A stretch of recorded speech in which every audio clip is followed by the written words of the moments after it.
time I met Green Bay Packer Travis Williams. This episode changed as I wrote it because I learned things about this photo just by really looking at it and doing a little research, even though I've had it nearly my whole life.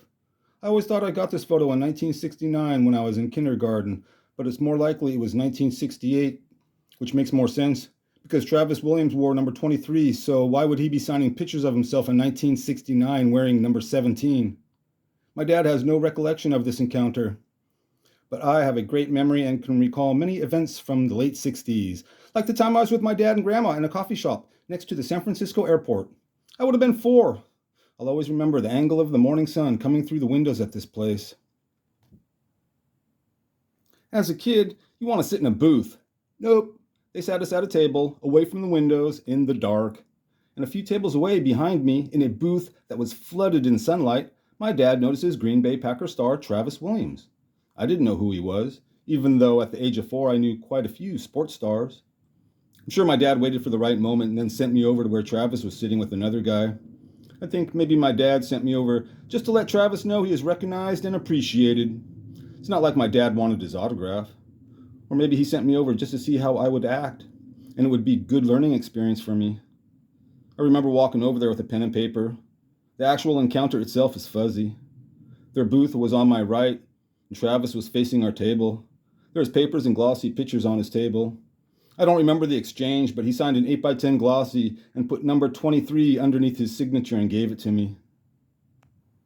The photo already had a facsimile signature on it there, on the left, which I only recently realized more than a half century later, because you can see part of the T in his name is cut off by the border in the photo. I wondered my whole life why there was 2 autographs on that picture. So I go back to our table and show my dad. How cool is that? Instead of coming back with an autograph on a piece of paper of some player I don't even know, I come back with a real boss 8x10 glossy of a Green Bay Packer in an action pose carrying the ball, and he signed it. I now realize it was my grandma that had me go back and ask Travis to personalize the photo. Because of the nearly 600 autographs my dad has, only 3 are personalized with his name, and they are in his autograph book that he got for Christmas in 1954. First page in his autograph book is personalized to my dad from a friend of the family, Hall of Fame broadcaster Don Klein, probably from New Year's Day 1955. The second personalized autograph, 6 pages in, dated February 28, 1955, is a nice note from my dad's brother-in-law, Frank, who was a Marine. I used to call him Uncle Frank. I've shown photos of him in a few of my shows. The third personalized autograph to my dad is halfway into the book. It's from USC basketball player team captain Tony Saltis from December 1955 tournament. It's strange when you think of a fond memory you've cherished all your life, and every time you recall it, it's always the same, usually nothing more and hopefully nothing less. But if you sit down and really think about it, just how much new stuff you can recall.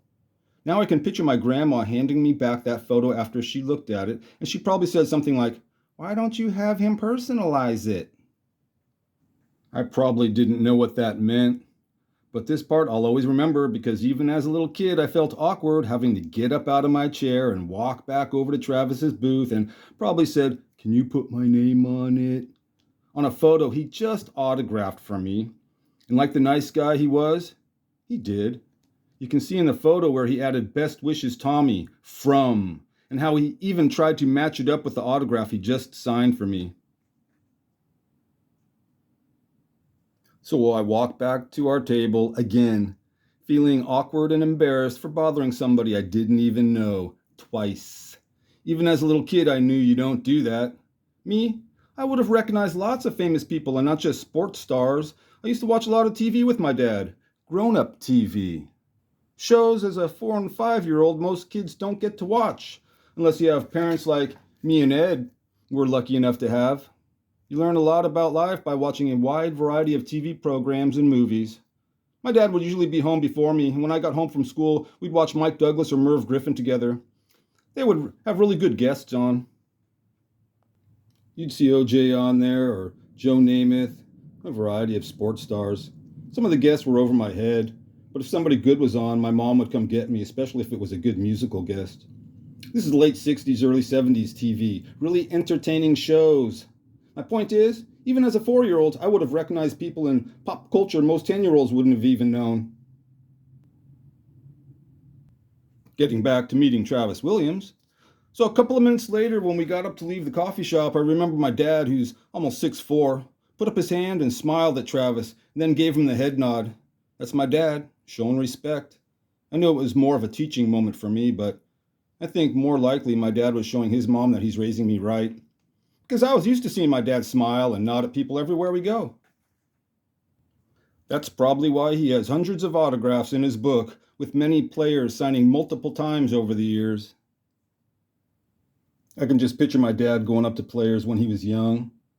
He was a clean cut, well dressed little kid, polite, with good manners. He's got his autograph book open already, pen in hand. Then he pays his respect and shows his gratitude because that's how he was raised. Travis Williams was my first encounter with a sports star. This photo he gave me wearing number 17 I've only seen once, and I searched for it. Turns out I came across it by accident on the web. I saw it in a short news clip from 1988. It was in the Williams family home where he grew up. It was hanging on the wall in a real small, dark, cramped living room stuffed with Travis's awards and accomplishments. So let's meet Travis Williams. I did. I don't remember shaking his hand or even looking him in the eye because I probably didn't. But I do remember he was wearing a real cool beige pullover sweater. Do little kids have fashion sense? I did.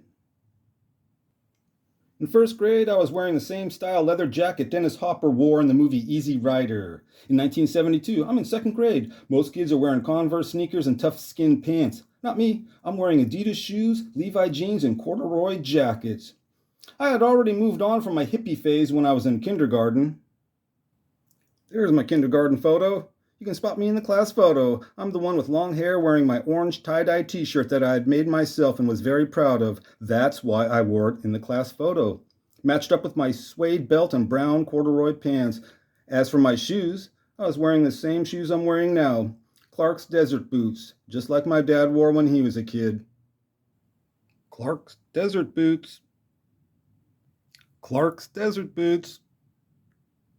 Just like Steve McQueen. But let me get back on track here, or should I say on the road, because there was a time when he was called the Roadrunner. He was a record-breaking Green Bay Packer, an NFL champion, and on top of the world. And to this day is still regarded as one of the greatest kick returners in NFL history. So let's go. End of part 1.